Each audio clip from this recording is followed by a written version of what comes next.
जी रहे हैं ये रैप्चर के करीब आ गए हैं हम लोग। प्रभु का आना बहुत निकट है, क्योंकि जिस तरीके से भविष्यवाणियां हो रही पूरी, उससे हमें ये जान पड़ता है कि प्रभु बहुत जल्द आने वाला है। So the process of rapture, rapture की जो प्रोसेस है वो क्या है? क्या चर्च ज्वाइन करने से आप रैप्चर में जाओगे? क्या किसी कन्वेंशन अटेंड करने से आप रैप्चर में जाओगे? या आप सोचते कि मैंने बपतिस्मा ले लिया मैं रैप्चर में जाऊंगा? या आपने अन्य भाषा में बोल दिया आप रैप्चर में जाएंगे? रैप्चर में जाने का प्रोसेस क्या है? मैं आज और कल दोनों दिन रैप्चर के ऊपर बात करूंगा। एक महत्वपूर्ण संदेश है ये। अगर आपने सारा संसार पा लिया और आप रैप्चर में नहीं गए तो आपके जैसे दुर्भाग्य मनुष्य कोई नहीं होगा। आपने सब कुछ हासिल कर दिया लेकिन आप उठा लिए जाने का भागी नहीं हुए। आपने हजारों रुपए करोड़ों दान कर दिए, कन्वेंशन लगा दिए, बहुत बड़े बड़े काम कर दिए, और अगर आप रैप्चर मिस कर दिए तो आपका जैसा अभागा आदमी कोई नहीं होगा। इसीलिए बाइबल जो है रैप्चर की बहुत इंपॉर्टेंस देती है। प्रभु आप ही स्वर्ग से उतरेगा। आज ये दुनिया जानती नहीं, प्रभु आप ही स्वर्ग से उतरेगा। अभी हम कमरे में बैठे थे, भाई पदम भी वहां थे, हम बातचीत यही हो रही थी, ये दुनिया में पद मिले ना मिले, लेकिन जिस राज्य में हम जा रहे हैं वो तो हमेशा का राज्य है, सनातन राज्य है। और वहां जो पद प्रभु ने हमें दिया है वो बहुत बड़ा पद दिया हुआ है। ये जो सांसारिक चीज है ये मिटने वाला है, लेकिन वो जो राज्य है वो अविनाशी है। क्या आपको पता है रैप्चर का प्रोसेस में जो घटना होने वाली है वो क्या है? बाइबल कहता है हम सब बदल जाएंगे।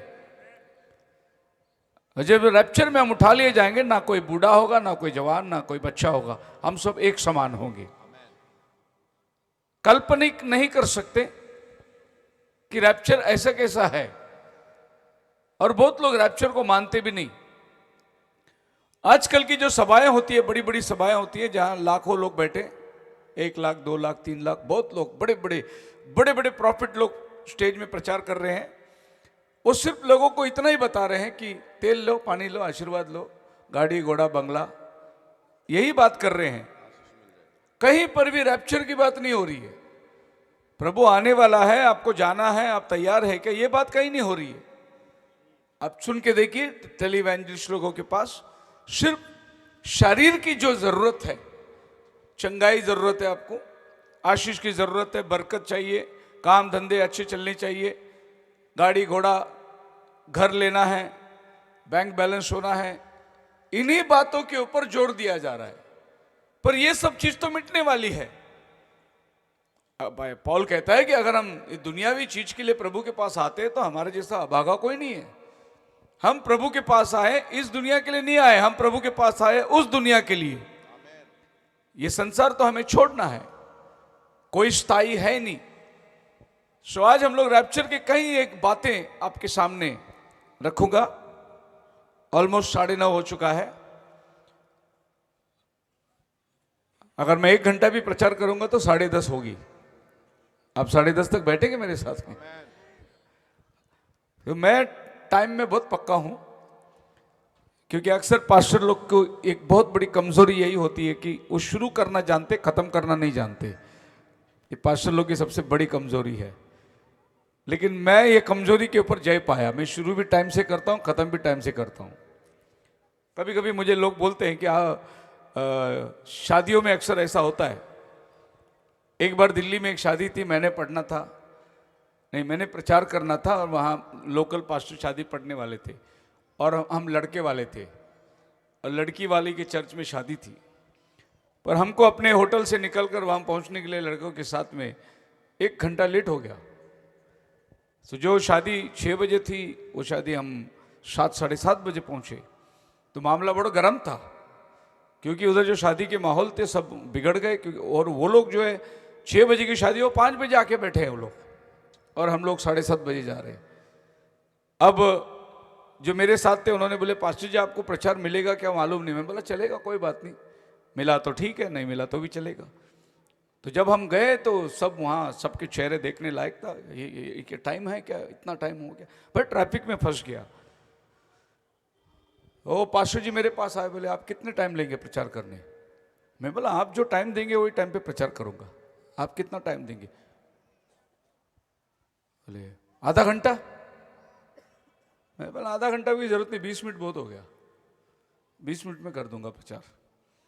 और मैंने मत्ती की किताब 25 अध्याय खोल दिया, जहां लिखा हुआ है दूल्हे के आने में देर हुई। तो मैंने बोला ये तो वहां भी हुआ तो यहां भी हो गया, इसमें नाराजगी किस बात का है? सब हंसने लगे, फिर बाद में बोलने लगे प्रचार चलने दो। हालेलुया। लेकिन टाइम पे हम लोग मजबूत। पंजाब में टाइम की ये है ही नहीं, 9:30 10 बजे कभी प्रचार को देते हैं, हिसाब नहीं है, पर सुनने के लिए लोग भी तैयार रहते हैं। बस बात देरी इस बात की है कि जब प्रचार हो जाता है सब उठने लगते हैं, तभी इधर प्रबंधक बोलता है बैठो बैठो, कोई उठेगा नहीं, बैठो। अरे जब उठेगा ही ना, तुम इतना टाइम बिठा के रखेगा तो कहाँ बैठेंगे? अब प्रचार तो हो गया, सब जाएंगे उठ के, फिर बोलते बैठो बैठो, सभा खत्म नहीं हुई, खत्म नहीं। अच्छा ऑफरिंग ले लिया कि अब ले लिया ना ऑफरिंग? ये अच्छा किया आपने।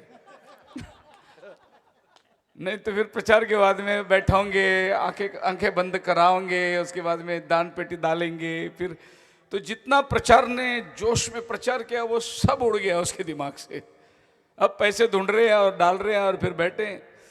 मैं हमेशा लोगों को सलाह देता हूं कि दान पेटी जो है पहले ले लो, पर लोगों का सोच भी ऐसा होता है ना कि लास्ट में लेंगे तो ज्यादा मिलेगा, क्योंकि पहले लोग उतने आए नहीं होती। लेकिन जितना भी हो संदेश के पहले ले लेना चाहिए। अगली जितनी भी मीटिंग हुई मेरी, मैं आपको ये बोलता हूँ कि आप लोग कितना देंगे, खर्चा कितना होगा वो सोचो ही मत। कन्वेंशन लगाया खुदा के लिए, खुदा खर्चा पूरा करेगा, ये सोच के चलो आगे। जैसे लोग देंगे, कम लोग है ज़्यादा लोग है, उसके बारे में सोचना ही नहीं। आप मेरे साथ हैं, बोलो हालेलुया। सो ये संदेश के विषय में जब मैं आपको ले जाऊंगा तो एक अनोखी तरीके से मैं आपके सामने पेश करूंगा। प्रभु बहुत आशीष दे। और ऑनलाइन में भी मैसेज सुन रहे हैं, ये मैसेज आज ही नहीं बन के रिकॉर्डिंग होगा, यूट्यूब में जाएगा और बहुत से लोगों को फ़ायदा होगा। पहले दिनों में ऐसा नहीं था, पहले दिनों में मैं यहाँ प्रचार किया, यहीं के लोगों की सुनने चाहिए, लेकिन अभी ऐसा नहीं है। अभी पूरी दुनिया सुन रही है और यूट्यूब के माध्यम से पूरी देश में, अनेक अनेक देशों में प्रभु ये वचन को लेके जा रहा है। आपने मीटिंग लगाई, प्रभु का धन्यवाद हो, लेकिन ये मीटिंग खाली यहाँ जो बैठे 100-200 के लिए नहीं है, ये हज़ारों लोगों के लिए है। हालेलुया। पिछले दिनों के परसों की मीटिंग जो है 4-5 हज़ार लोग देख लिए मैसेज, तो ये संदेश जो है बहुत आगे चला जाएगा। सो हम क्यों रैप्चर के ऊपर विश्वास करते हैं? प्रभु आने वाला है, इस बात के ऊपर हम क्यों यकीन और बिल्कुल इत्मीनान से कहते हैं कि वो आने वाला है, श्योर है वो। आप मुझे बोलेंगे कब आएंगे? प्रभु ने तारीख नहीं दिया, लेकिन किस मौसम में प्रभु आएगा वो जरूर बताया उसने, सीजन बताया उसने। प्रभु ने बोला तारीख वो मेरे हाथ में नहीं है, लेकिन वो आने का जो समय होगा वो क्या होगा, वो मौसम क्या होगा प्रभु ने बताया। उस समय के वातावरण क्या होगी प्रभु ने बताया। इब्रानी की 9 अध्याय उसका 28 वचन में ऐसा लिखा है, प्रभु आकर क्रूस पर, हाँ, तेवें मसीह भी बालियां दे पापां ਨੂੰ ਚੁੱਕਣ ਲਈ ਇੱਕੋ ਹੀ ਵਾਰ ਚੜਾਇਆ ਗਿਆ ਅਤੇ ਉਹਨਾਂ ਉੱਤੇ ਜਿਹੜੇ ਉਹਨੂੰ ਉਡੀਕਦੇ ਹਨ ਪਾਪ ਦੇ ਕੰਮ ਤੋਂ ਅੱਡ ਹੋ ਕੇ ਮੁਕਤੀ ਲਈ ਦੂਈ ਵਾਰ ਪ੍ਰਗਟ ਹੋਵੇਗਾ।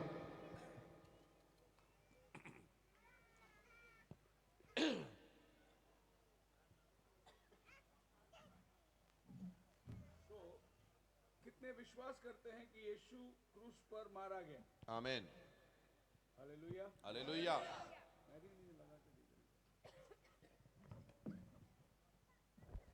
अगर यीशु क्रूस पर मारा गया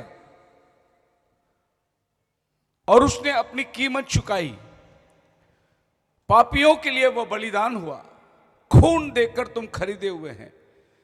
अगर उसने आपके लिए खून दिया, आपको खरीदा, तो फिर वो लेने भी आएगा ना।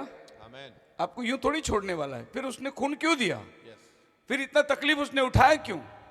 क्यों आसमान छोड़कर जमीन में आया? वो ये जिंदगी जो 33.5 साल की धरती में बिताया, कितनी तकलीफ और मुसीबत का जीवन उसने झेला। जो मौत उसने ग्रहण किया, वो मौत शायद ही किसी को मिलेगा। इतना कठिन मौत को उसने अपनाया। फिर इतना सब करने के बाद अगर वो आपको यूं ही छोड़ दे धरती पर, और जो सदियों से मरे हैं, 2000 साल से जो मरे हैं नीचे कब्र में बैठे हैं और अभी भी मर रहे हैं और मरने वाले भी हैं, ये लोग जाएंगे कहां? फिर उसने लहू किसके लिए दिया? इसके लिए इब्रानी कहता है, Christ was once offered and bear sins of many. एक बार मसीह ने अपना खून देकर हम सब के लिए, then he look for him shall appear the second time without sin unto salvation. So we are looking for the second time. First time आकर उसने अपना काम पूरा किया, तो सेकंड टाइम वो आएगा हमें ले जाने के लिए। आमीन। इसलिए निश्चित है रैप्चर होने वाला है। हालेलुया। आज इस मैसेज सुनने के बाद आपका माइंडसेट जो है रैप्चर की तरफ बदल जाएगा। आप विश्वासी होंगे, चर्च में जाने वाले होंगे, बाइबल पढ़ने वाले होंगे, प्रार्थना करने वाले होंगे, लेकिन आज का संदेश आपको सोचने के लिए मजबूर करेगा। और कल भी मैं रैप्चर के ऊपर ही बात करने वाला हूं। एक दिन ऐसा होने वाला है, वो दिन मैंने कहता, लेकिन एक बहुत जल्द प्रभु यीशु मसीह बादलों पर आएगा और जो उसे देखेंगे, जो उसकी वाणी सुनेंगे, मुर्दों में से जिंदा हो जाएंगे और हम जीवित है बदल जाएंगे, बादलों पर उठा लिए जाएंगे। हालेलुया। अगले दिन न्यूज़पेपर में छप जाएगा, यीशु आया था, हजारों लोग गायब हो गए, हजारों लोग गायब हो गए। न्यूज़ टीवी में आ जाएगी, हर चैनल यही चलाएगा, हर चैनल में जिधर भी चैनल दबाओ यही बोलेगा, हजारों लोग, लाखों लोग गायब हो गए, अमेरिका से, लंदन से, इंडिया से लाखों लोग गायब हो गए। एक दिन ये न्यूज़पेपर छपने वाली है। बोलो हालेलुया। पर मैं न्यूज़पेपर पढ़ने वाला नहीं हूं, वो जो छूटेंगे वो पढ़ेंगे। मैं तो जाने वाला हूं। सो आप न्यूज़पेपर पढ़ने के लिए मत बैठना नीचे, न्यूज़ जरूर छपने वाली है। अब न्यूज़ क्या है? न्यूज़ ऐसा है, अगर कहीं गली में एक कुत्ता ने आदमी को काटा, वो पेपर में कभी नहीं आएगा। समझ में आई बात आपको? कुत्ता ने आदमी को काटा, वो पेपर में कभी नहीं आएगा। किसी दिन अगर आदमी ने कुत्ते को काट लिया, वो अगले दिन अखबार में छप जाए। इसी को न्यूज़ बोलते हैं। आदमी ने जिस दिन कुत्ते को काट लिया, वो अखबार बन जाता है, ब्रेकिंग न्यूज़ हो जाता है। अब न्यूज़ में एक नया आ गया, ब्रेकिंग न्यूज़। सो एक ऐसी ब्रेकिंग न्यूज़ एक दिन आने वाला है जिस दिन कहेंगे कि हजारों लोग गायब हो गए, लेकिन जो बच्चे रहेंगे, अब दुनिया वालों को इससे कोई मतलब नहीं, लेकिन जो बच्चे रहेंगे, बाइबल पढ़ने वाले, चर्च जाने वाले, जो रैप्चर नहीं गए, उनको अभी सांत्वना देनी पड़ेगी। भाई वो चले गए, हम क्यों रह गए?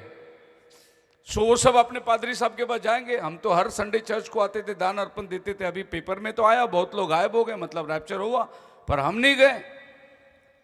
अब उनके पास जवाब भी तो होना चाहिए कि भाई क्यों नहीं गए। तो फिर वो बोलेंगे आ जाओ आ जाओ आ जाओ, सबको कब्रिस्तान लेके जाएंगे और कब्र दिखाएंगे, बोलेंगे देखो सब कब्र तो बंद ही है ना, किधर गए वो लोग? वो खुलना तो चाहिए ना कब्र। फिर साइंटिस्ट भी आश्वासन देगा। क्या आश्वासन देगा? हम अभी रॉकेट भेजेंगे ऊपर और उनको तलाश करेंगे किधर है वो, यहां से ले जाकर कहीं और छोड़ दिया होगा कोई। जैसे एलिया के बारे में कहा गया था, वो लोगों ने जाकर बोला कि हम अभी एलिया को ढूंढेंगे पहाड़ के वहां जाकर, शायद यहां से उठा के कहीं और उतार दिया होगा। ये बाइबल की बात है जो मैं कह रहा हूं। तो लोग झूठा आश्वासन देंगे लोगों को कि ऐसा कुछ नहीं हुआ है, लेकिन जो होना था वो हो गया, और ये होने का जो टाइम है, पलक मारते ही, पिछली तुरी फूकते ही होगा, हम सब बदल जाएंगे। ये जो बदलने का जो प्रोसेस है, ये बहुत लंबा प्रोसेस नहीं है। ये बदलने का प्रोसेस है क्षण भर में। और अगर रफ्तार की कोई चीज ले ली, स्पीड की कोई कैलकुलेशन करी, तो 86 लाख किलोमीटर पर सेकंड लाइट ट्रैवल करता है। कितने? 86 लाख किलोमीटर लाइट पर सेकंड ट्रैवल करते हैं। जैसे मेरे हाथ में टॉर्च है, मैंने लाइट मार दिया, स्पीकर के ऊपर लाइट आया, तो इसकी जो स्पीड है एक सेकंड में 86 लाख किलोमीटर ट्रैवल करती है। इससे भी स्पीड रैप्चर होगा। कैसे? इससे स्पीड। अभी ये जो मैं बटन दबा रहा हूं, आपको लाइट वहां दिखाई दे रही है, उतने ही आंखें हमारे पलक मारती है। हमें खुद को नहीं मालूम हमारे आंखें पलक कब मार लेती है। आप आंखें बंद करिए, आपको कुछ नहीं दिखेगा, लेकिन क्या बिना आंखें बंद करे आप बैठ सकते हैं? नहीं, आपके पलकें तो चल रही है, आप पलक मार रहे हैं, लेकिन आपको पता है कि आपने पलक मारा और कुछ चीज अंधकार हुआ? नहीं, जो दिखाई दे रहा है वैसे दिखाई दे रहा है, लेकिन पलकें सबकी चल रही है। कितना स्पीड चल रहा है, इतना स्पीड रैप्चर होने वाला है। बोलो हालेलुया। सो पौलुस को और कुछ वर्णन मिला ही नहीं रैप्चर का स्पीड बताने के लिए। उसने बोला भाई जितना आपका पलक मारती है ना उतना ही जल्दी हम भी बदलने वाले हैं। अब ये बात अलग है कि लोग बोले हमको पंख मिलेगा, हम उड़ के ऊपर जाएंगे। ऐसा मत सोचो, हम उड़ के नहीं जा सकते, क्योंकि नबी बता रहा है 20वीं सदी का कि अगर एक देवदूत को स्वर्ग से निकलकर धरती पे आना होगा तो अगर वो लाइट की स्पीड में आएगा तो भी उसको हजारों साल लगेंगे धरती में आने के लिए। तो अगर हम उड़ के जाएंगे तो हमको हजारों साल लगेगा स्वर्ग पहुंचने के लिए। हम क्षण भर में यहां से नाहिसा होकर अपने आप को हम स्वर्ग में पाएंगे। एक क्षण में यह काम होने वाला है। हालेलुया।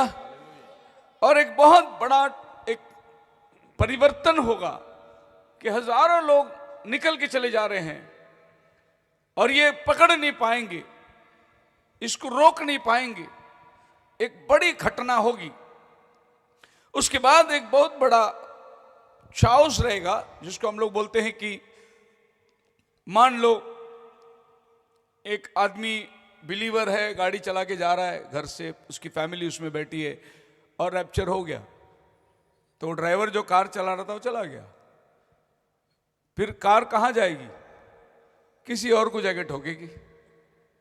एक प्लेन में कोई पायलट है जो रैप्चर में जाने वाला होगा, बिलीवर होगा, पायलट निकल गया रैप्चर में, प्लेन क्या होगी? जाके समुद्र में उतरेगी। सो आप सोच सकते हैं कि रैप्चर के बाद का जो परिणाम है वो लोगों को अफसोस कर दी कि भाई ये क्या हुआ। अब खाली गाड़ी पड़ी रहेगी चौराहे के अंदर, वो तो चला गया। लोग बोलेंगे बिना ड्राइवर का गाड़ी यहां तक आई कैसी? ड्राइवर तो चला गया, तो फिर ये गाड़ी को हटाना है। और ये एक जगह नहीं होगी, ये अमेरिका में भी सेम न्यूज़ रहेगा, इंग्लैंड में भी सेम न्यूज़ रहेगा, रशिया में भी सेम न्यूज़ रहेगा, हर जगह के अंदर, क्योंकि पूरी पृथ्वी में रैप्चर यूनिवर्सली होने वाला है। हालेलुया। सो एक बहुत बड़ा घटना ये धरती उसका अनुभव करेगी। लेकिन जो प्रभु के चुने हुए हैं वो प्रभु के सानिध्य में रहेंगे। पल भर में हम अपने प्रियों को देखने वाले हैं जो हमसे पहले चले गए थे। और ये सब सिग्नल आपको पहले ही मिल जाएगा। कैसे? प्रभु यीशु मसीह जब क्रूस पर था, कहा पूरा हुआ, तो बाइबल कहता है कब्रें खुल गई, पवित्र लोगों की लोथें जी उठी और वो शहर में आए, नगर में आए, बहुतों को दिखाई दिया।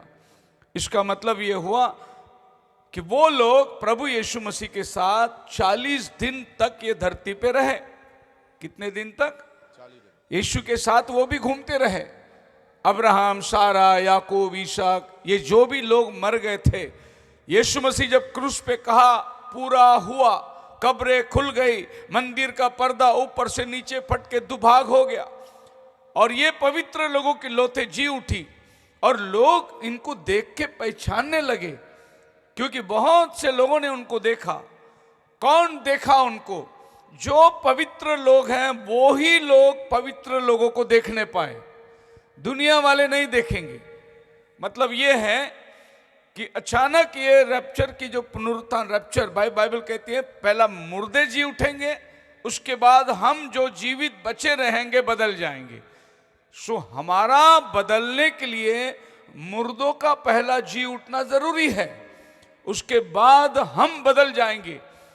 क्योंकि मुर्दे जो हैं, प्रभु में सोए हुए लोग जो हैं, उनको अभी विश्वास की जरूरत नहीं है जी उठने के लिए, क्योंकि वो विश्वास में मरे हैं। जी उठने वाले इसी विश्वास के अंदर वो मरे हैं। लेकिन बदलने वालों के लिए विश्वास की जरूरत है। आप समझ रहे हैं?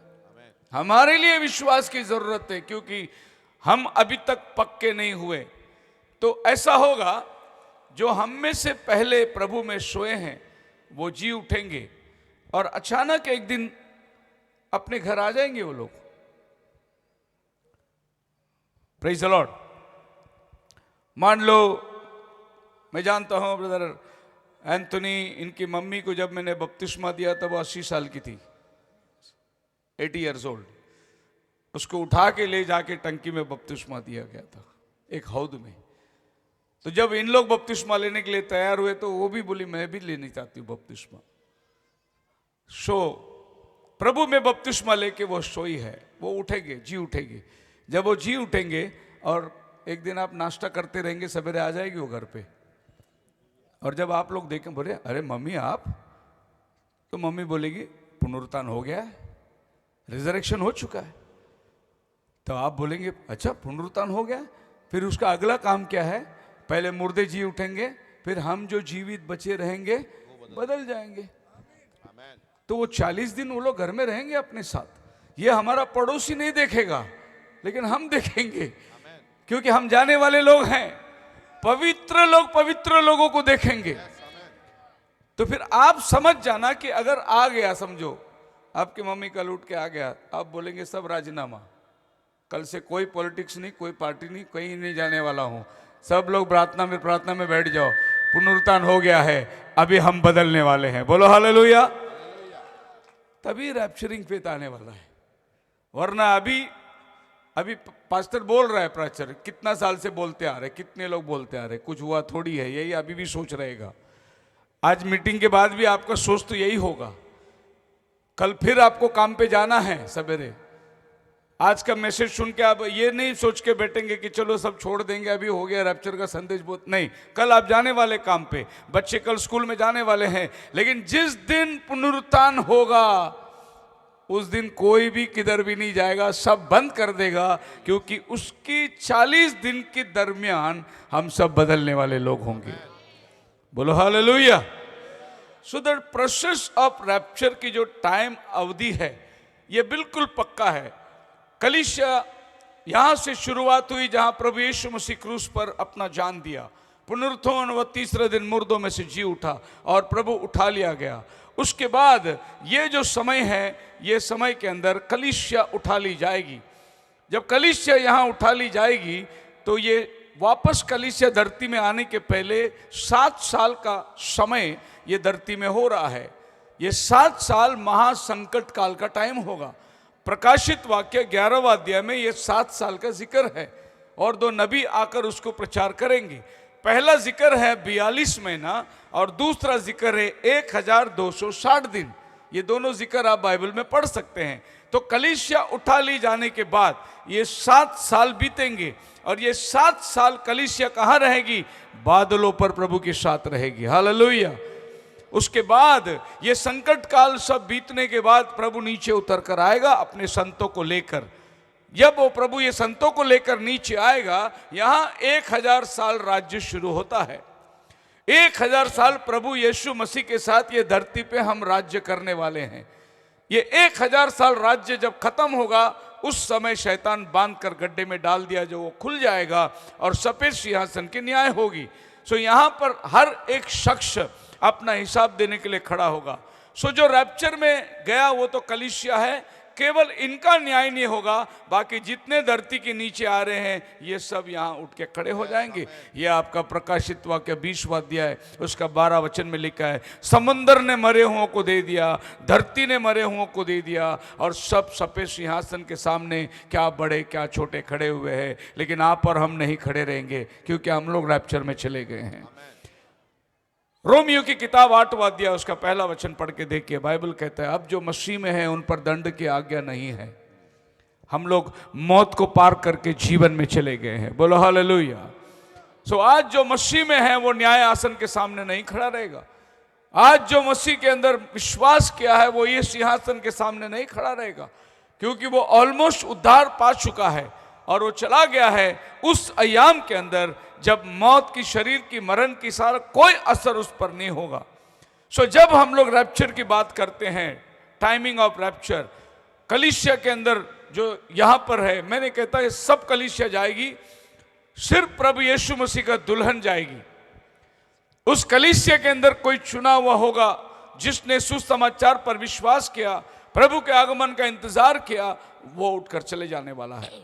सो जब रैप्चर जो होने वाली है उसकी जो घटनाएं हैं, मान लो ऐसा हमारे घर में कोई मेहमान आ रहा है, फोन आ गया दुबई से आ रहे हैं, और उनकी फ्लाइट 12 बजे उतरने वाली है पंजाब अमृतसर में, और हमारे मामा जी आ रहे हैं, तो क्या होता है हमारे दिल की तैयारी क्या होती है?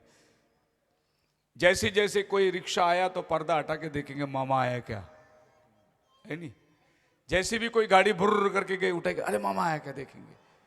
एक उत्सुकता बढ़ जाती है कि हमारे आने वाला मेहमान है। अब आप सोचिए, दुबई से आने वाला मामा जी को इतना हम लोग उत्सुकता से देख रहे, आसमान से अपना प्रभु यीशु मसीह हमारा दूल्हा आने वाला हमको लेने के लिए, तो हम लोग कितनी तैयारी में रहेंगे।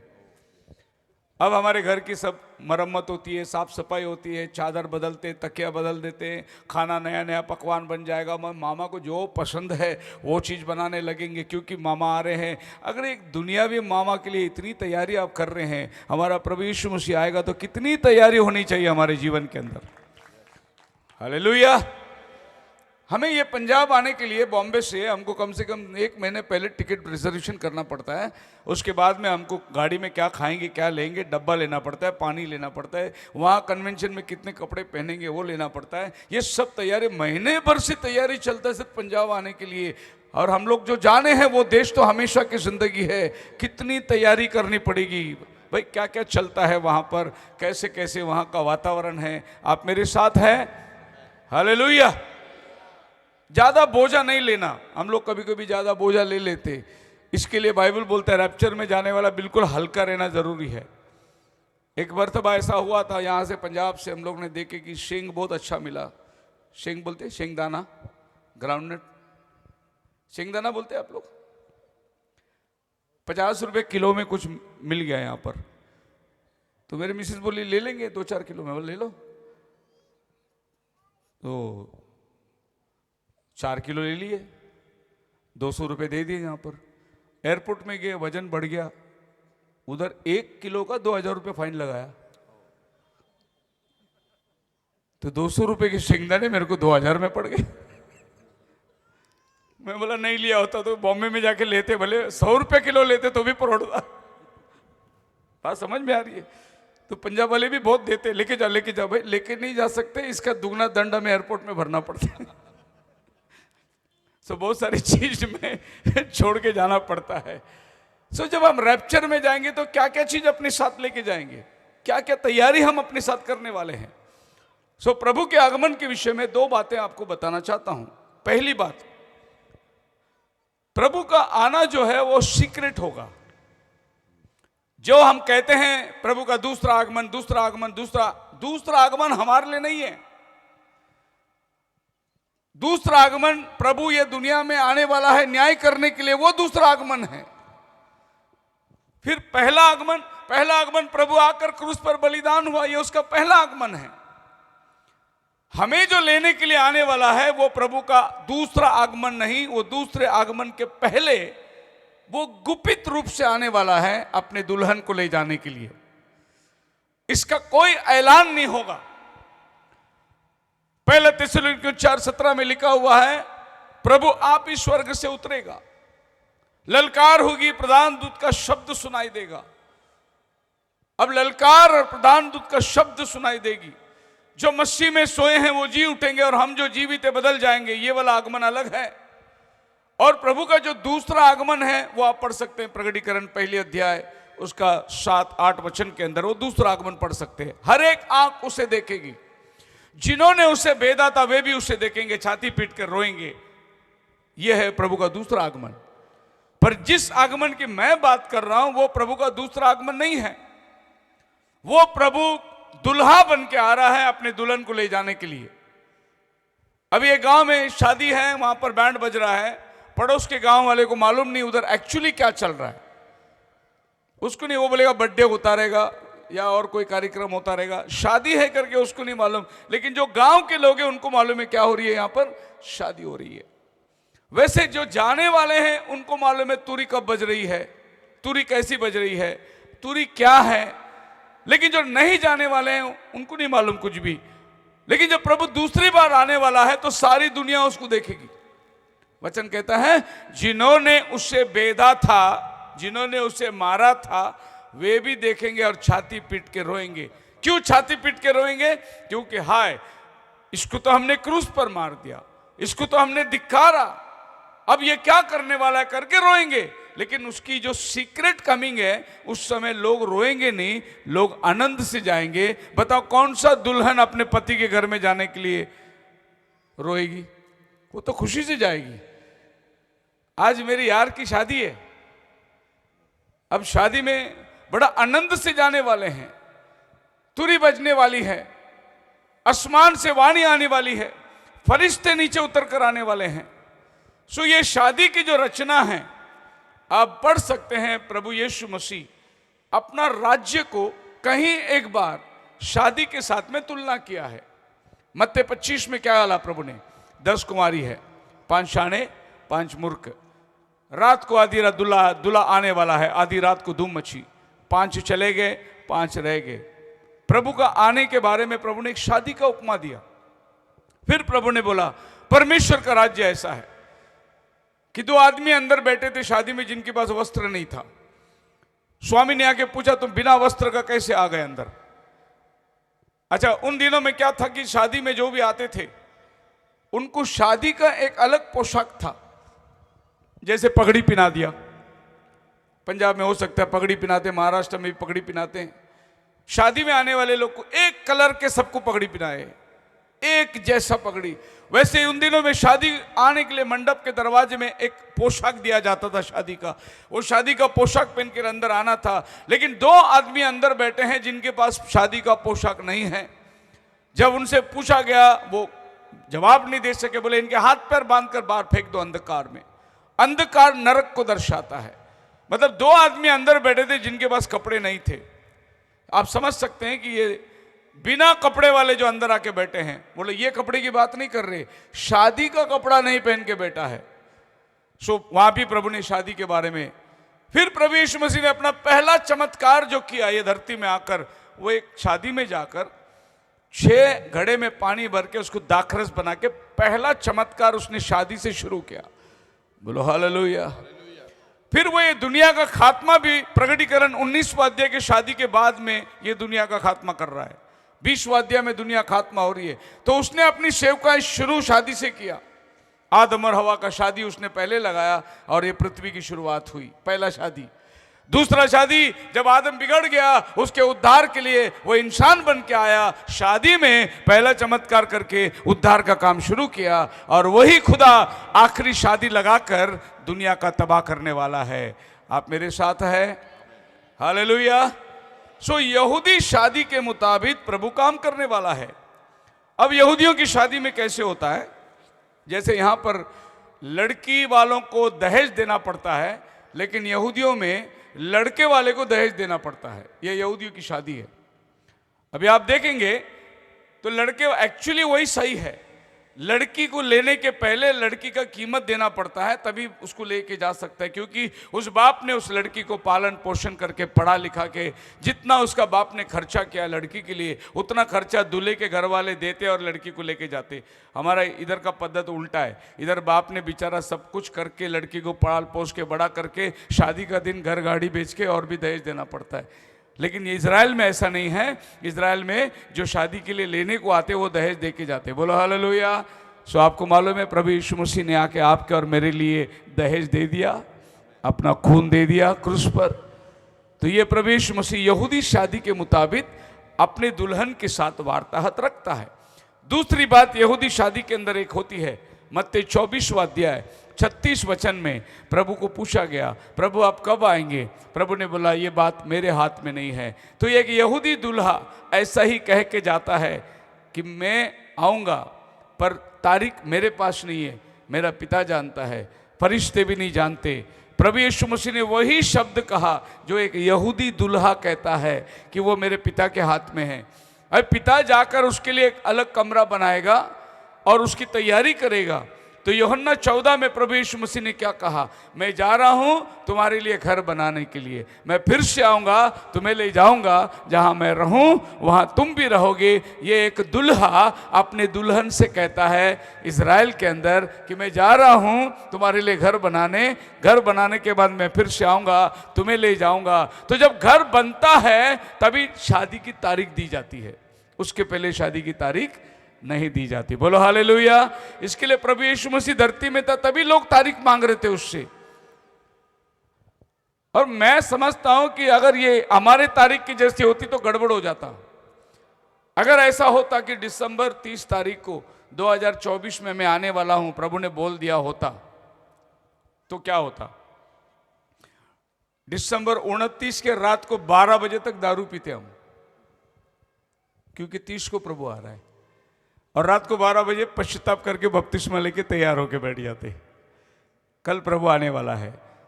पर प्रभु ने तारीख नहीं दिया। यहूदी दूल्हा तारीख नहीं देता।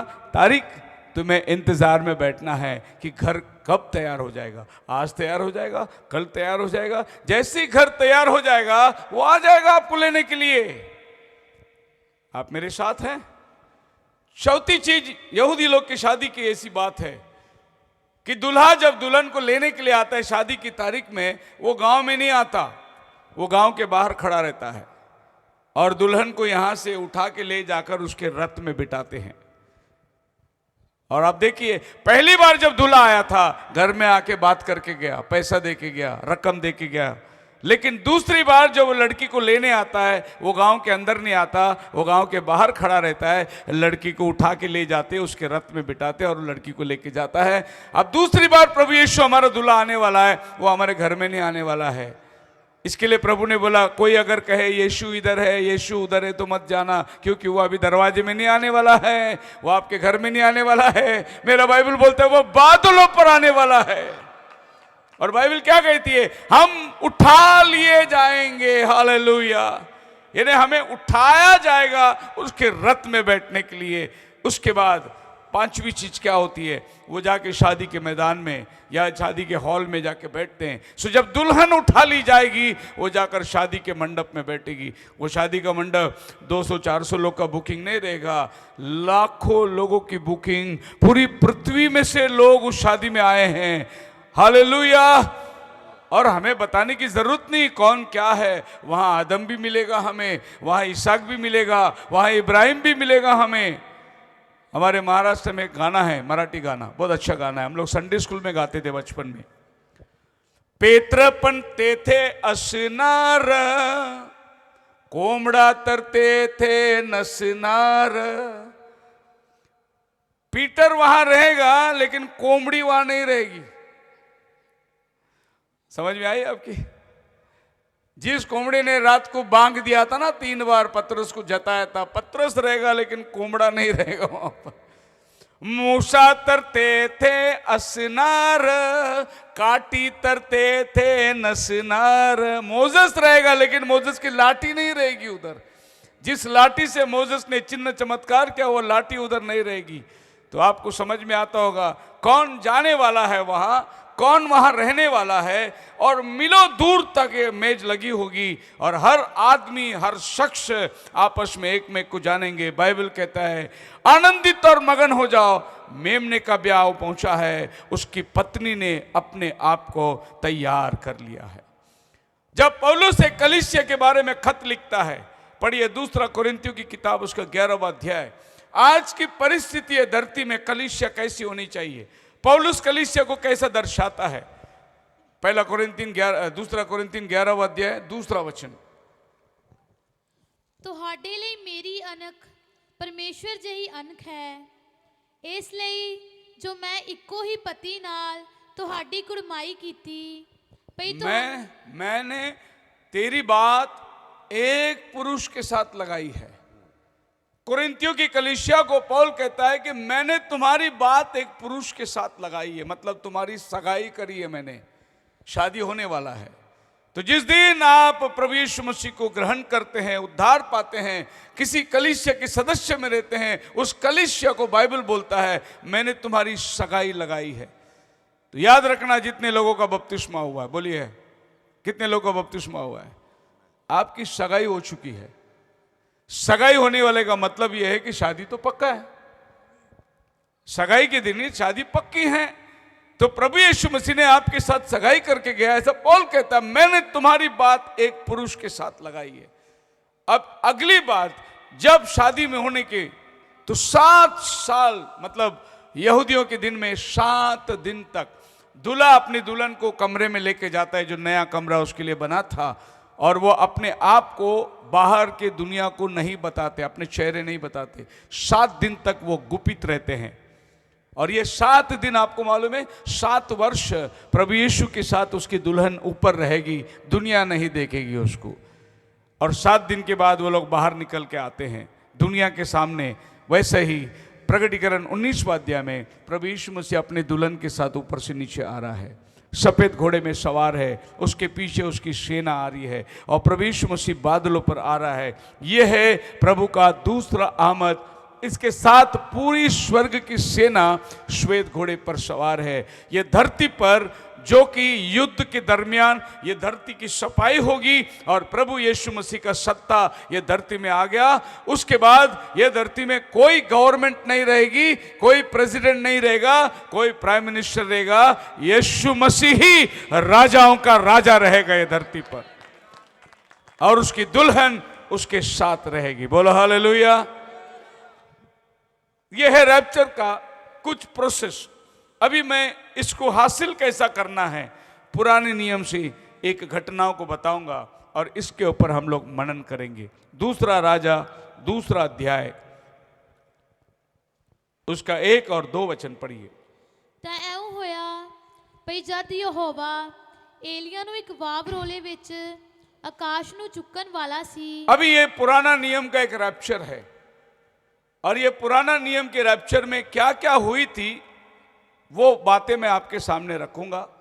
तो ये समझना कि अभी जो रैप्चर होने वाला है उसमें भी ये घटना होने वाली है।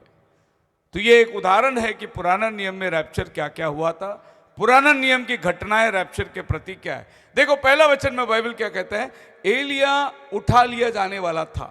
एलीशा को मालूम हो गया, मतलब रैप्चर होने वाला है। अब एलीशा एलिया के पीछे जा रहा है कि आपका तो रैप्चर होगा, मेरा क्या। अब वो क्या प्रयास कर रहा है एलिया के साथ में, उसका वार्ताहत क्या है एलिया के साथ में, देखिए। वो कहता है मैं आपके साथ चलूंगा। एलिया बोलता है तू यहां रुक जा, मैं आगे जा रहा हूं। वो कहता है नहीं, मैं आपके साथ आगे आऊंगा। तो जहां ये बातचीत शुरू होती है वो जगह का नाम है गिलगाल। आप पढ़ सकते हैं, गिलगाल नाम जगह पर एलिया एलीशा को कहता है कि मैं आगे जा रहा हूं। एलीशा बोलता है मैं भी चलूंगा। एलिया बोलता है तू गिलगाल में रह, मैं आगे जाना है। वो बोलता है नहीं, मैं आपको नहीं छोड़ने वाला हूं, मैं आपके साथ चलने वाला हूं। सो गिलगाल जो जगह है ये आपके जीवन में कैसे आता है, और अगर आप गिलगाल में नहीं हैं तो आप रैप्चर में नहीं जाएंगे। आपको पहले गिलगाल से होके जाना है। गिलगाल में आपका जीवन पहला, गिलगाल के बाद में एलिया किधर जाता है वही आपको भी जाना है। उसके बाद वो किधर जाता है आपको भी वही जाना है, क्योंकि बाइबल में जो रैप्चर की प्रोसेस है वो एक जैसा है। अब यहां पर वो गिलगाल की बात कर रहा है। पहली बार बाइबल में ये गिलगाल नाम की जगह जो है, जैसे इन्होंने योरदान के निकट पहुंचे तो ये लोग अभी गिलगाल की बात कर रहे हैं। पहली बार गिलगाल में मिस्र देश की 40 साल की यात्रा में ये लोगों ने तंबू गाड़कर पहला पर्व मनाया। गिलगाल एक ऐसी जगह थी जहां पर इन लोगों ने बैठकर जो आसमान से मन्ना 40 साल गिरा था वो यहां बंद होता है। और गिलगाल में इन्होंने मन्ना के बदले मक्का खाया, देश का उपज खाया। तो हमारे जीवन के अंदर मक्का क्या है, मन्ना क्या है। मन्ना बंद हो गई जो प्रभु ने 40 साल जंगल से लिया, गिलगाल में आए। अभी प्रभु बोला तुम अभी देश का उपज खाओ, क्योंकि तुम अभी अपने देश में आ चुके हो। आसमान से मैं जो रोटी देता था प्रभु ने वो बंद कर दिया। गिलगाल में एक आदमी आने के बाद, मन्ना क्या होता है पता है आपको, नरम खाना, एक ऐसी दाना जो आसमान से ओस के समान गिरती थी, उसकी टेस्ट हनी और वेपर के जैसे था। 40 साल जंगल में उन्होंने यही खाया। अभी वो देश का उपज खा रहे हैं, मक्का। मक्का मतलब मजबूत खाना, हार्ड फूड। और मन्ना जो इन्होंने 40 साल खाए, अभी मक्का देश के खा रहे हैं, तो वहां पर उनको एक मजबूत खाना मिल रहा है। सो गिलगाल वो जगह है जहां पर मन्ना बंद हो गया और मक्का शुरू हो गया। अभी आपके लाइफ में एक टाइम है जब आप मन्ना खाते आए हैं, और एक टाइम आएगा आप मन्ना खा के छोड़ना है, अभी आपको मक्का खाना शुरू करना है। आपको मजबूती मन्ना, जैसे मान लो बच्चे, दूध पिए हुए बच्चों को दिया जा रहा है, लेकिन अभी आप जब प्राउड बन गए तो आपका खाना जो है वो मजबूत होना चाहिए। दूसरी शब्दों में मैं कहूं तो अगर कोई रैप्चर की प्रोसेस में आज बैठा है तो ये चिन्ह चमत्कार चंगाई सभा का खाना उसको नहीं पचेगा, वो मक्का ढूंढने के लिए जाएगा कि प्रकाशन किधर मिल रहा है। मेरे को रेवलेशन चाहिए। अभी ये सर दर्द, पेट दर्द, पैर दर्द, ये सब चीज अभी खत्म हो गया। अभी ये चंगाई सभा मुझे नहीं चाहिए, अभी मुझे वचन की सभा चाहिए जहां पर प्रकाशन मुझे मिलता रहे। मन्ना बंद होना और मक्का खाने का मतलब यही है। बोलो हालेलुया। और मन्ना खाने वाला समझो भूल चुक से अपने सभा में आके बैठा तो वो बोलेगा इधर कुछ भी नहीं हो रहा है, सब रेवोल्यूशन, इधर चंगाई की बात ही नहीं हो रही है। जी, यहां चंगाई के पीछे हम नहीं चलते, चंगाई हमारे पीछे चलती है। लोग चंगाई के पीछे जा रहे हैं, लेकिन हम वचन के पीछे जा रहे हैं, चंगाई हमारे पीछे आती है। आपको मैं चंगाई के पीछे नहीं लेके जाना चाहता हूं। आज लोग चंगाई यानी यीशु मसीह ने जो चंगाई दिया उसकी लोग परिचय दे रहे हैं। हम आपको क्या देना चाहते हैं मालूम है? चंगाई नहीं, चंगाई देने वाले को देना चाहते हैं। आपको क्या कर रहे हैं? चंगाई देने वाले को लेके जाओ। खाली चंगाई लेके जाओगे और देने वाला बाहर रहता है। आप क्या करो, आप देने वाले को लेके जाओ, चंगाई आपके पास है। हालेलुया। भाई ब्रनम कहते हैं कि बिली ग्रैम गया एक जगह पे और बड़ी कन्वेंशन हुई और वहां पर 3 लाख लोग आए।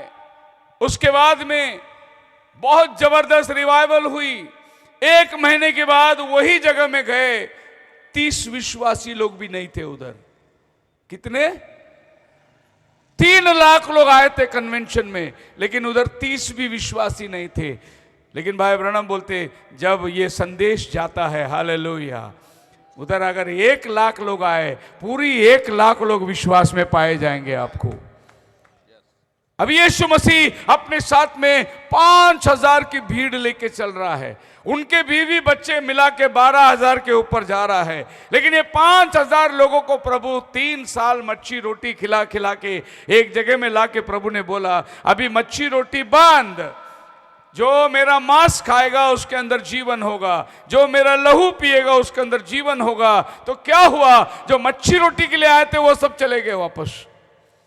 अब बचे खाली मांस और रोटी।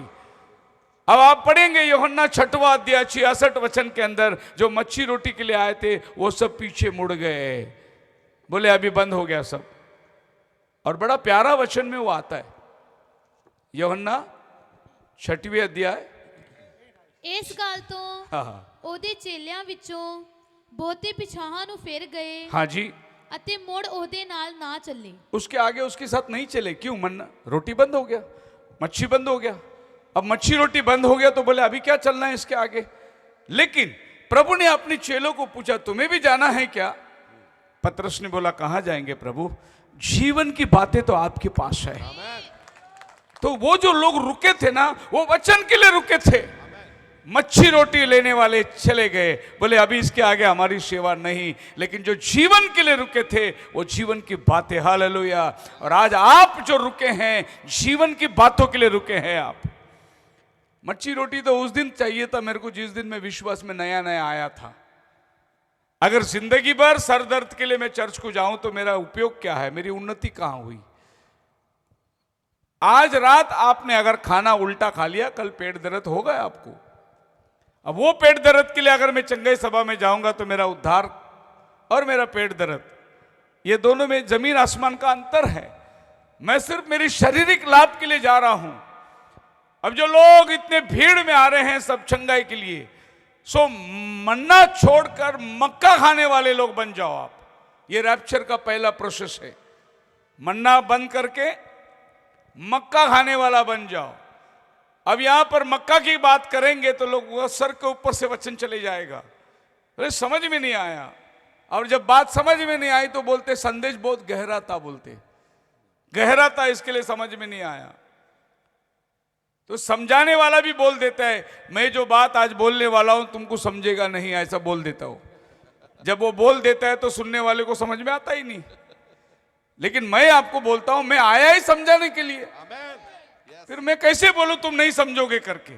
फिर मेरा काम क्या है? समझाना, यही मेरा काम है। और पकड़ेगा कौन? जो पतरस बोला ना, जीवन की वचन आपके पास है। अब उनको भी मालूम नहीं मांस खाना, लहू खाना, इसका प्रकाशन क्या है, उन्हें भी नहीं मालूम। लेकिन उन्होंने कहा प्रभु जो बोलता है उसको हमने आमीन बोलना है बस। एक टाइम आया जब प्रभु ने रोटी तोड़ कर दिया, बोला खाओ मेरा शरीर। पतरस याकूब को देखा, यूहन्ना, यार कितना सिंपल रेवलेशन था ये, कितना सादा रेवलेशन था। वो भी लोग अपने अमाका फर्नांडिस और डिसोजा सब उसी टाइम चले गए। अगर वो लोग होते तो कितना अच्छा होता था आज। आप बात की समझ में आ रही है? सो आपका रैप्चर का पहला प्रोसेस मन्ना छोड़कर मक्का खाने को आपने सीखना। सो गिलगाल में यह घटना होती है। पहली बार उन्होंने 40 साल के बाद पर्व मनाया गिलगाल में। पर्व क्या है? पर्व यह था, उस रात मरण का दूत आएगा। जिस चौखट में लहू नहीं उसमें मरण का दूत प्रवेश करेगा। उस घर में जो कुछ है उसका पहलौटा मारा जाएगा। लेकिन जिस चौखट में लहू है मरण का दूत आगे निकल जाएगा। यह था पर्व। उस रात कड़वी साकपात के साथ उन्होंने भुना हुआ मांस को खाना है जिसका लहू चौखट में लगाया है। आपको मालूम है वो क्या था? आज जो प्रभु भोज लेते हैं हम लोग, यही प्रभु भोज प्रभु ने उनको मिस्र देश में पहला दिया था। जब ये लोग मिस्र देश छोड़ के निकले, प्रभु ने हर साल मनाने के लिए कहा था, लेकिन जंगल में कहां मनाएंगे प्रभु भोज? तो उन्होंने 40 साल पर्व नहीं मनाया। लेकिन जब वो गिलगाल में आए, सबसे पहली बार उन्होंने प्रभु भोज लिया। बोलो हालेलुया। हमारे चर्च में इधर साल में एक बार कोई प्रभु भोज देता है, कोई तो छुट्टियों का दिन में प्रभु भोज देता है, कोई चर्च में हर महीना प्रभु भोज होता है, कोई चर्च में हर हफ्ता प्रभु भोज होता है। ऐसे लोग प्रभु भोज को अलग अलग करें, लेकिन इनकी प्रभु भोज 40 साल के बाद हो रही है। ये गिलगाल में हो रही है। फर्स्ट टाइम ये लोगों ने प्रभु भोज मनाया। क्या किया? प्रभु भोज का मतलब यह है, जो प्रभु मेरे लिए मारा गया, मेरे लिए गाड़ा गया, मेरे लिए जी उठा, वो मुझे लेने को आ रहा है। यही प्रभु भोज का मतलब है। क्योंकि पहला कुरिन्थियों की 11:22 में पौल कहता है, जो जो तुम ये काम करते हो त्यों त्यों उसके आने तक, प्रभु का आने का ऐलान करते हो तुम। मतलब जब आप प्रभु भोज लेते हैं तो ये करके एक दिन प्रभु आने वाला है, जिस दिन प्रभु आएगा उस दिन प्रभु भोज बंद हो जाएगा। ये दुर्भाग्य है, हमारा एंड टाइम मैसेज के अंदर बहुत से लोग प्रभु भोज बंद कर दिए। बहुत से चर्चेस लोग में अभी प्रभु भोज नहीं लेते। वजह 1963 में वो आ गया, प्रभु ने बोला, नबी ने बोला था वो आ गया, अगर वो आ गया है तो प्रभु भोज बंद हो गया करके प्रभु भोज बंद कर दिए। 1963 में वो बादल में दिखाई दिया, उसका आना अभी बाकी है। हालेलुया। लोग बहक गए। तो ये पहला प्रभु भोज वहां पर उन्होंने किया। गिलगाल के अंदर पहली बार इज़राइल ने राजा मांगा था। शाऊल को प्रभु ने राजा गिलगाल में बना के दिया था।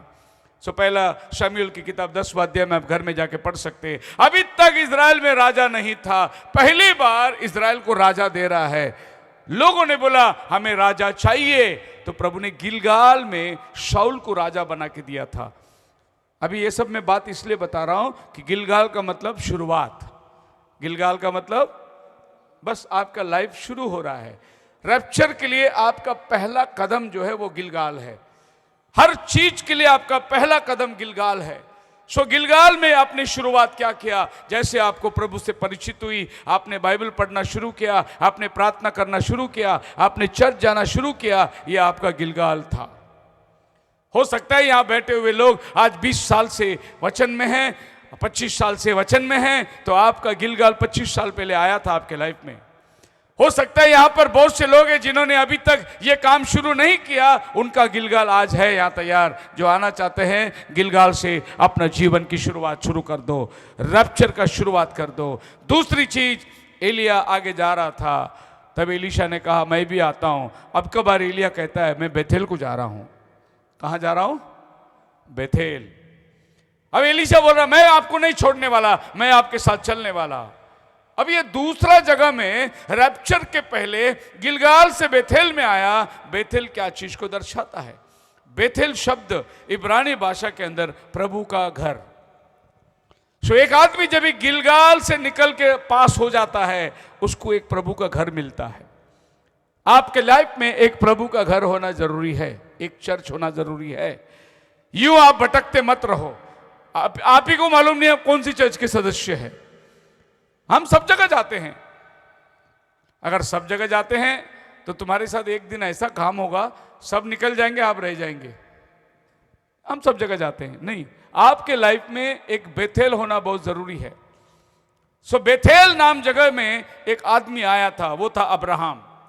जब भी प्रभु ने अब्राहम को बोला निकल, अपना जाति, भाई बहन, परिवार, घर सब छोड़कर निकल, और जब अब्राहम ने निकला तो वो बेथेल में आकर एक वेदी बनाया। और ये बेथेल के वेदी इस बात को दर्शाता है कि पहला पहला अब्राहम निकला, प्रभु का घर बनाया। बोलो हालेलुया। सो प्रभु का घर जो है आपके लाइफ के अंदर बहुत इंपॉर्टेंट है। बहुत से लोग बिना प्रभु के घर में रहते हैं, और बहुत से लोगों को मालूम भी नहीं कि मेरा घर कौन सा है। घर घर घूमते रहते हैं, घर घर भटकते रहते हैं। आपको अपना एक प्रभु का घर होना बहुत जरूरी है। देखिए रैप्चर में जाने वाला, बी सीरियस। अगर आपको रैप्चर में जाना है तो अपना जीवन को शिस्त करो, डिसिप्लिन में लेके आओ। प्रभु डिसिप्लिन को चाहता है। यूं मारे मारे फिरने से कोई फायदा नहीं। आपको एक शिस्त आपके लाइफ में लाना जरूरी है। सो याकूब दूसरी बार बेथेल में आ गया, अपने भाई के डर से भाग गया, एसाव का आशीष चुरा लिया।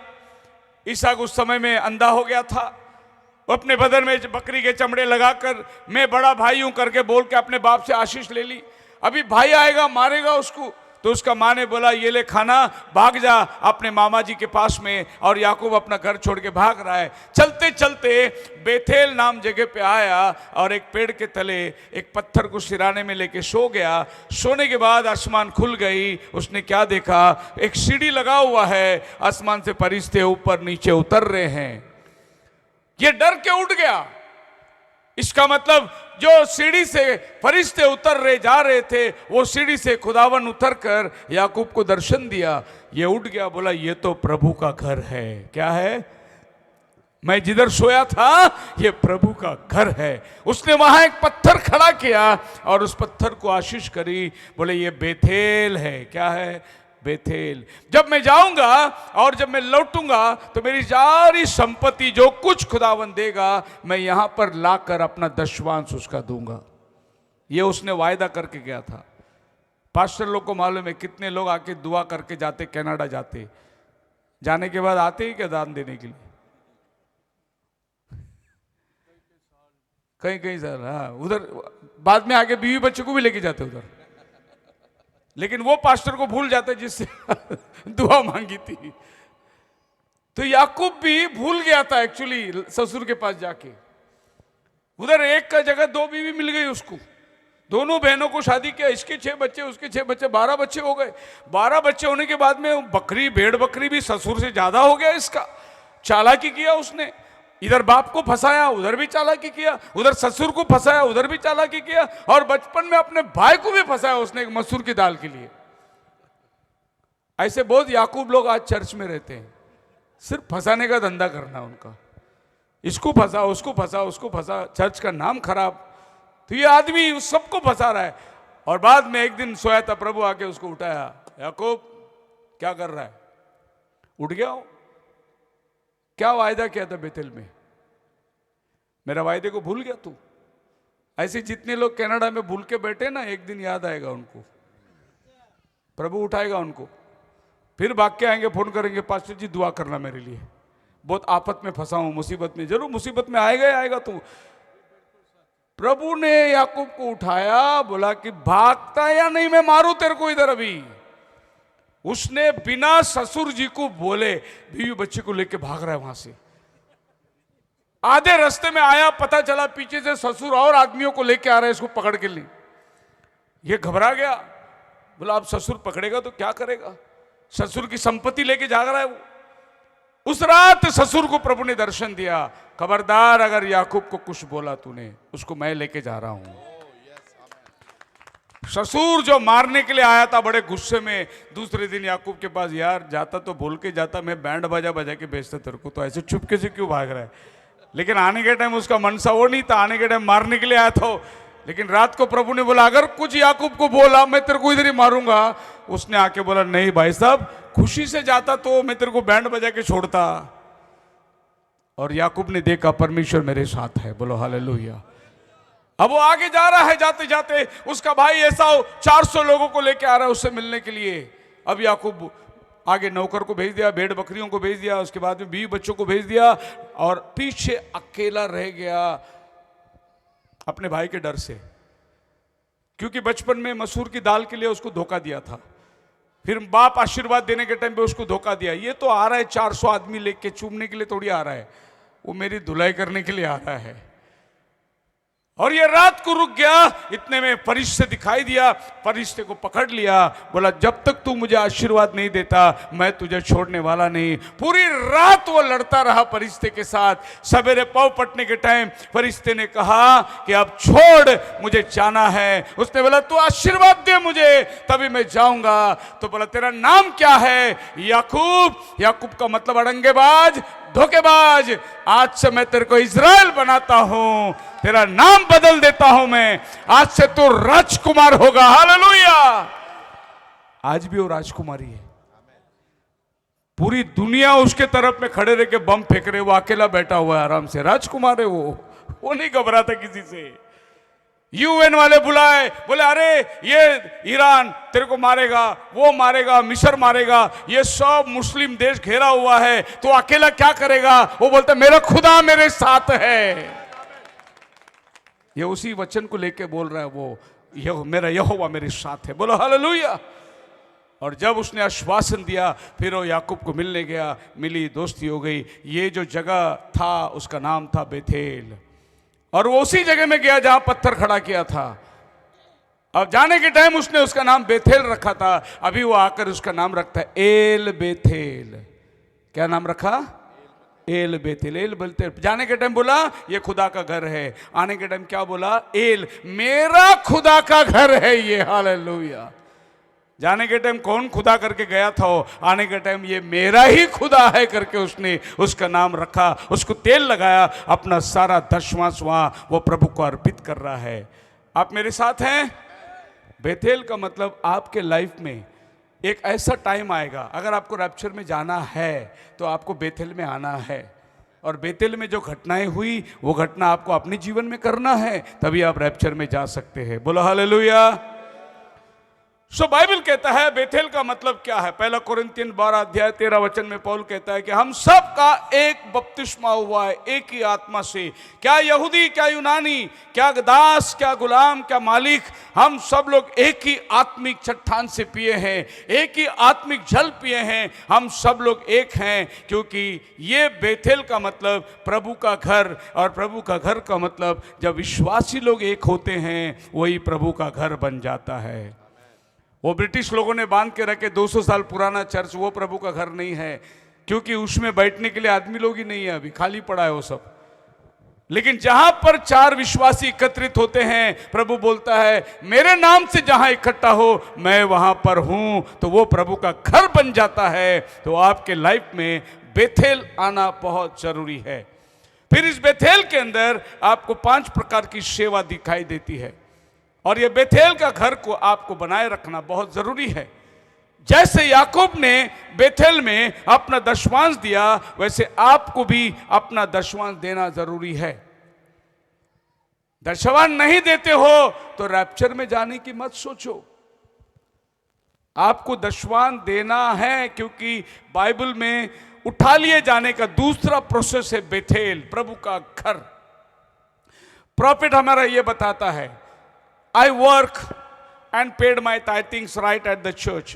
I believe tithe paying. Profit बोलता है मैं विश्वास करता था दशमांश देने पर। सो ब्रदर ब्रैनम लाइनमैन का काम करते थे। ये जो रास्ते पे लैंप है ना, वो लाइनमैन का काम करते थे, लेकिन वो लाइनमैन का काम करके जो पैसा मिलता था उसमें से वो पहला दशमांश देता था। और आपको मालूम होना हो कि बाइबल क्या कहती है, सभी दशवांश लेवी को जाना चाहिए। गिनती नंबर्स 18 अध्याय 28 वचन। बस मैं अभी खत्म करूंगा, 10:30 ऑलरेडी हो चुका है, शायद बचा तो मैं संदेश कल के दिन सो कंटिन्यू करूंगा। गिनती का 18 अध्याय का 28 वचन में लिखा है, लेवियों तुम्हें दशवांश लेने का अधिकार है, लेकिन तुमको भी दशवांश देना है। किनको बाइबल बोलती है? पास्टरों को। आज लेवी की जगह कौन खड़ा है? पास्टर लोग को। तुम दशवांश लेते हो ना, तो तुमको भी दशवांश देना है। मुझे नहीं मालूम कितने पास्टर लोग अपना दशवांश देते हैं।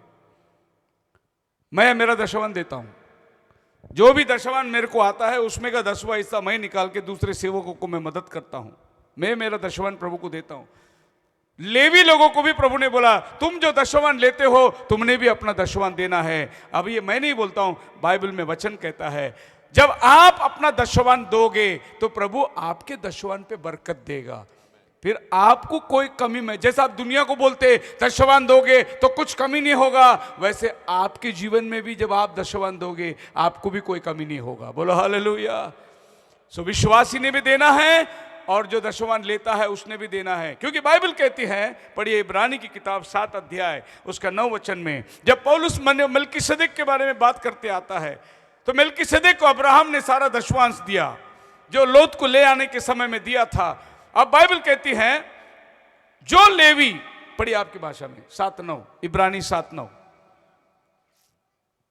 सो ਇਹ ਆਖ ਸਕਦੇ ਹਾਂ ਜੋ लेवी ने भी ਜਿਹੜਾ ਦਸਵੰਧ ਲੈਂਦਾ ਹੈ, जो लेवी दशवांश लेंदा है, ਅਬਰਾਹਮ ਦੇ ਰਾਹੀਂ ਦਸਵੰਧ ਦਿੱਤਾ। हालेलुया। जो दशवांश लेता था लेवी, उसने भी दशवांश दिया है। अब्राहम के अंदर जब अब्राहम मलकीसदेक को मिला था तो लेवी अब्राहम के गोद में था। लेवी अभी तक पैदा ही नहीं हुआ, लेकिन जब अपने बाप के गोद में था तब ही उसने दशवांश दिया। याद रखना, अपने बच्चों को भी सिखाओ, अपनी कमाई का दशवांश तुमको देना है। रैप्चर में जाने का ये एक भाग है। वो प्रचार जो लोग करते हैं वो जुना करार है, वो अभी लागू नहीं होता, वो सरासर गलत बोलता है। प्रभु यीशु मसीह क्या किया? फरीसियों को हफ्ते में 2 बार उपवास रखते थे, जीरा पुदीना का दशवांश देते थे। तो प्रभु यीशु मसीह ने क्या कहा? पर तुम्हारे पास दया नहीं है, चाहते तुम ये भी करते। और प्रभु ने बोला है, प्रभु यीशु खुद बोला है कि तुम ये भी करते और वो भी करते, नया नियम भी करते और पुराना नियम भी करते। ये लोग यूं खाली प्रचार करते हैं जिसमें वचन का कोई आधार नहीं। आगे जाएंगे। एलिया ने गया बेतेल से आगे निकलने के लिए, बोला मैं आगे जा रहा हूं। एलीशा बोला मैं भी आऊंगा। अब वो कहां जा रहा है? जेरिको को जा रहा है। किधर जा रहा है? सो आपके लाइफ में पहला गिलगाल आना है, दूसरा बेथेल आना है, तीसरा जेरिको आना है। कितने लोग जेरिको में आना चाहते हैं? हालेलुया। सो जेरिको आपके लाइफ में कब आती है? बाइबल कहती है जेरिको के बारे में। अब याद रखना, मैं बस फास्ट में बोलना चाहता हूं ताकि ये विषय को खत्म कर दूं। जेरिको इस पृथ्वी में सबसे निचला भाग है, सबसे निचला भाग। यानी आप जेरिको में जाओगे तो आपको जेरूशलेम जेरिको में एक बोर्ड लिखा हुआ मिलेगा, 1300 फीट समुद्र के नीचे है जेरिको। कितना? 1300 फीट समुद्र के नीचे है जेरिको। तो यीशु मसीह जेरिको में गया था। आपको जेरिको में जाना है, आपके जीवन के अंदर जेरिको आना है अगर आपको रैप्चर में जाना है तो। सुनिए मैं क्या कह रहा हूं। जेरिको का मतलब यह है आपका लाइफ के अंदर, यह है जेरूशलेम और यह है जेरिको। जेरूशलेम समुद्र के ऊपर और जेरिको समुद्र के तले और भी नीचे। यह समुद्र है, जेरिको समुद्र से ऊपर है। एलिवेशन 2700 फीट ऊपर है जेरूशलेम समुद्र से, और जेरिको जो है 850 फीट समुद्र से नीचे है। पंजाब 980 फीट समुद्र से ऊपर है पंजाब। बॉम्बे जो है वो समुद्र के तले है लेवल। सो आप पंजाब जो है बॉम्बे से समुद्र से ऊपर कितना है? लगभग 1000 फीट आप लोग समुद्र से ऊपर बैठे हुए। लेकिन जेरिको समुद्र से 1300 फीट नीचे बैठा हुआ था। मेरा बताने का उद्देश्य है कि जो आदमी रैप्चर में जाने वाला है वो अपना जीवन को इतना नीचे करेगा, इतना नम्र हो जाएगा वो। रैप्चर में जाने वाला घमंडी, ढीठ, मक्कार नहीं होगा। रैप्चर में जाने वाला अपने आप को दीन और नम्र करेगा। जेरिको जीवन उसके अंदर आना बहुत जरूरी है। प्रभु यीशु मसीह ने जेरिको के बारे में कैसे कहा? लूक का 10:30 में लिखा है, एक आदमी जा रहा था, नीचे की तरफ जा रहा था करके लिखा है वहां पर, क्योंकि जेरिको नीचे था, जेरूशलेम ऊपर था। एक आदमी यरूशलेम से यरीको जा रहा था, जिसको लूट के फेंक दिए गए थे। एक अच्छा समारी उसको उठाकर दवा पानी किया था। ये आदमी को प्रभु बोलता है, वो नीचे जा रहा था। नीचे जाने वाले का क्या होता है पता है? लूट लेते उसको जख्मी कर देते और उसको बेहाल में छोड़ देते। तभी तो प्रभु यीशु मसीह उसके पास आया। एक लेवी चला गया, लेकिन यीशु आकर उसको तेल मला, उसको दाखरस पिलाया और उसको ले जाकर एक भवन में रखा। बोलो हालेलुया। वो भवन हमारा कलीसिया है। सो एक आदमी को नीचे उतरना जरूरी है, और ये आदमी का खूबी है। नबी बोलता है, सुनिए, बहुत ध्यान से सुनिए, खुदावन बड़ा होके भी छोटा बनना जानता है। वो शून्य बन के आया, लेकिन आदमी कुछ भी नहीं है, लेकिन हमेशा अपने आप को मैं बड़ा, मैं पहला, मैं बड़ा, मैं मेरे पास ज़्यादा रेवलेशन है, मेरे जैसा कोई प्रचारक नहीं है, मैंने किया, वो किया, हमाका ढमाका सब मैं। आपको मालूम है मैं कौन बोलती है? मैं। लेकिन जब ये बकरी का खाल उतरता है और उसको डमरू में लगाते हैं, फिर बजाते हैं, तो तू बोलता है वो। जब खाल उतर जाएगी तो मैं खत्म हो जाएगा, तू आएगा। लेकिन जब चमड़ी बड़ी, चर्बी बड़ी रहती है, मैं। तो आपको जेरिको शहर में उतरना बहुत जरूरी है। जेरिको शहर के एक और हादसा मैं बताता हूं। लूक के 19वां अध्याय में आप पढ़ सकते, घर पे जाकर। प्रभु यीशु मसीह जेरिको को गया और वहां पर एक बौना आदमी जिसका नाम था जक्कैया, वो पेड़ पर चढ़ के बैठा था यीशु को देखने के लिए। और प्रभु यीशु मसीह नीचे से गया और वहां जाके पेड़ के नीचे खड़ा रहा और ऊपर देखकर, बाइबल बोलता है, ऊपर देखकर उसको बोला, जक्कैया। बोलो हालेलुया। मैं आपको ये बताना चाहता हूं कि यीशु मसीह इतना नीचे उतरा, इतना नीचे, एक नीचे वाले गांव में, जो 1300 फीट जमीन के समुद्र के नीचे, इतना नीचे वाले गांव में जाकर एक बौना आदमी जो छोटा टिंगना था, उसको भी यीशु ऐसा देखा। आप सोचो यीशु कितना नीचे उतरा। एक बौना आदमी, उसको भी यीशु ऊपर देख के बोला, जक्कैया नीचे आ, आज मैं तेरे घर में खाना खाने आता हूं। बोलो हालेलुया। हमारा प्रभु कितना छोटा बना, उतना छोटा अगर आप नहीं बन सकते तो रैप्चर का ये पायरी आपके हाथ से निकल जाएगा। आप खाली मैसेज का दावा करते रहना, मैं बड़ा, मेरे पास इतना पास्टर, मेरे पास इतना ग्रुप, मेरे पास इतना चर्च, मेरे पास इतना मेंबर, मैंने इतना काम किया। जब तक तू ये नहीं बोलेगा मैंने कुछ नहीं किया, जो भी किया वो प्रभु ने किया, सारा महिमा जब तक तू प्रभु को नहीं देगा, रैप्चर तेरे लिए नहीं है।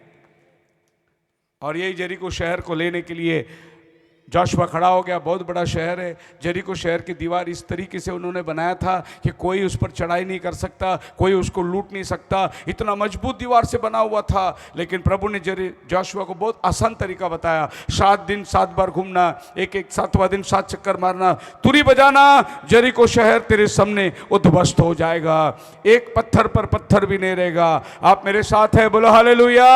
ये जेरिको शहर आपके जीवन में तब आता है जब आप छोटे बन जाओगे। कोई भी दीवार आपके सामने नहीं खड़ा होगा, जितना भी असंभव है सब गिर जाएगा नीचे। आपको छोटा होना जरूरी है। आप बड़ा होगे तो आप चींटी को भी नहीं सरका सकते, लेकिन आप छोटा हो जाओगे तो जेरिको दीवार भी आपके सामने नहीं खड़ा रह सकता। अगर आज आप आशीष के लिए आए हैं तो मैं आपको आशीष का वायदा करता हूं, अगर आप छोटा बनोगे प्रभु के सामने, जेरिको दीवार भी गिर जाएगा आपके सामने। अब इसके बारे में वर्णन करने के लिए टाइम नहीं, लेकिन आगे गया वो, एक कदम और आगे बढ़ाया। अभी बोला मैं योरदान जाता हूँ। कहाँ जाता हूँ? योरदान। सो रैप्चर का चौथा पायरी योरदान। अब योरदान का मतलब क्या मालूम है? डिसेंडर, मरण। योरदान का मतलब है मरण। जब तक आप मर के दोबारा नहीं जीते तब तक रैप्चर में नहीं जा सकते। तो अब यॉर्दान में जाने के लिए वो निकला। एलीशा बोला मैं भी आने वाला तेरे साथ। अब यॉर्दान में जाकर उन्होंने कपड़े निकाले, उसके अंगूछे नदी पर मारा, यॉर्दान नदी दो भाग हो गया और वो लोग चलते चलते उस पार चले गए। उस पार जैसे वो आ गया यॉर्दान के, हालेलुया, बोलो हालेलुया, आसमान से अग्नि उतर के आया और एलिया को उतार के ऊपर लेके चला गया। और एलीशा नीचे से बोलता है, हे मेरे स्वामी, मैंने जो मांगा था उसका क्या है? तो उसने जो कपड़ा नदी पे मारा था वो कपड़ा ऊपर से उसने छोड़ दिया। और एलीशा अब वो कपड़े को पकड़ने के लिए कि वो कपड़ा मेरे ऊपर गिरना चाहिए, और जैसा वो कपड़ा उस पर गिरा, एलिया का दूसरा सामर्थ्य उसके अंदर उतर कर आ गया। आज आप रैप्चर के इंतजार कर रहे हो तो ये वही पवित्र आत्मा है जो प्रभु यीशु मसीह ने कलीसिया को देके गया था। तुम पेंतिकोस्त का दिन ऊपरी कोठरी में ठहरे रहो, आत्मा उतर कर आएगा, तुम्हें सामर्थ्य देगा। ये पेंटिकोस्टल का अनुभव, मैं डिनोमिनेशन पेंटिकोस्टल की बात नहीं करता हूं, असली पेंटिकोस्टल का अनुभव आपके लाइफ में होना जरूरी है, तभी आप रैप्चर में जा सकते हो। खुदावन आपको बड़ी आशीष दे। हम लोग प्रार्थना के अंदर जाएंगे। जोरदार ताड़ियां, जोरदार आज जो वचन दे लई, खुदा दे दास दे लई, ਅਸੀਂ जोरदार